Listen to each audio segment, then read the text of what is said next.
నువ్వు ఒక చోటకి వెళ్ళాలి అనుకున్నావు అనుకుందాం. ఎలాగైనా వెళ్తావు. వెళ్ళాలనే తీరని కోరిక ఉంటే, బర్నింగ్ డిజైర్ ఉంటే, ఐఏఎస్ అవ్వాలనేది నీ కోరిక, తీరని కోరిక, ఎలాగైనా సాధిస్తావు. పలానా ఊరు వెళ్ళాలంది, వెళ్ళి తీరక తప్పదు, ఎలాగైనా వెళ్తావు. నువ్వు వెళ్ళలేదంటే ఎవరిని బ్లేమ్ చేయకు. నా బతుకు ఎలా అయిపోయింది, వాడి వల్ల ఎలా అయిపోయింది కాదు. నీ బతుకు బాగుండలేదంటే నువ్వే కారణం, ఇంకెవ్వడీ ప్రపంచంలో కాదు. కొంతవరకు ఫ్యామిలీ మెంబర్స్ కారణమవుతారు, మొగుడు, పెళ్ళాం, పిల్లలు, పేరెంట్స్, అంతే. ఎందుకంటే ఇవి వదులుకోలేని బాంధవ్యాలు కాబట్టి కొంచెం లంపటాలని. అవి మినహాయిస్తే ఈ ప్రపంచంలో నిన్ను ఎవ్వడూ బాగు చేయకుండానో పాడు చేయకుండా రెండు ఎవ్వడు ఏం చేయడం, నువ్వే దాని కారణం. Whether you make it or break it. ఉదాహరణకి ఇక్కడ నుంచి సరదాగా చెప్తున్నాను. ఏదో నేను ఒక 20 కిలోమీటర్ దూరంలో ఉన్న, ఫర్ ఎగ్జాంపుల్ ఎందుకు, దిల్సుఖ్ నగర్ నుంచి నేను పంజాగుట్ట వెళ్ళాలి కదా, 20 కిలోమీటర్లు ఉండదు. పంజాగుట్ట వెళ్ళాలని అనుకుంటే ఊబర్ బుక్ చేసాను, క్యాన్సిల్ చేశాడు. ఓలా బుక్ చేశాడు, క్యాన్సిల్ చేశాడు.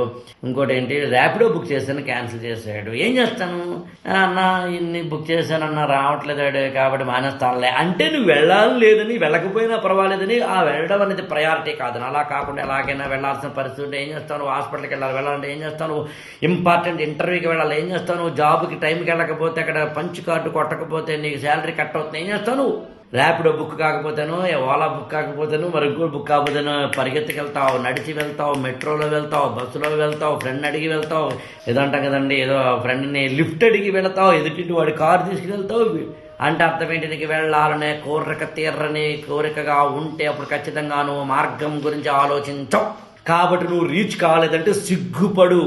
వాడిని ఏమన్నా తిట్టి, వీణు యాక్చువల్గా నుండి నేను ఐఏఎస్ అవ్వాలనుకోనండి, కానీ ఆయన అస్సలు నన్ను ఏంటి తొక్క, ఆయన సరిగ్గా చెప్పబోతే ఇంకొక ఆయన దగ్గరికి వెళ్ళు.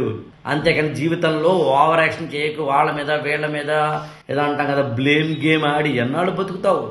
నా బతుకులు అయిపోవడానికి నువ్వే కారణం కాదు, గుడ్డేం కాదు, నీ బతుకులు రావడానికి నువ్వే కారణం. ఒక అతనికి జీవితంలో బాగా ఎదగాలనే కోరిక కలిగి స్వామీజీని అడిగేట, స్వామీజీ నేను ఎదగాలనుకున్నాను ఏం చేయమంటారండి, రేపు ఉదయం నది దగ్గర రమ్మన్నాడట. వచ్చాడట, నది దగ్గరికి వస్తే ఆ పిల్లవాడిని, అంటే ఆ 20 ఏళ్ళ యువకుడిని ముంచేశాడట. ముంచేస్తే, నీళ్ళలో ముంచేస్తే వాడు అనుకుని ఒక్కసారిగా లేచాడట. లేచి, ఏంటి స్వామి నన్ను ముంచేశారేంటి, నేనేమో జీవితంలో ఎలా ఎదగాలి అని చెప్పమంటే మీరేమో ముంచేశారేంటి అని.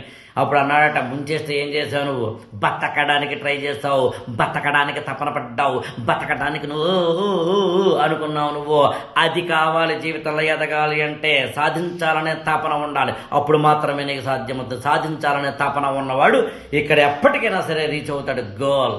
మన ఛానల్ని లైక్ చేయండి, షేర్ చేయండి, సబ్స్క్రైబ్ చేయండి.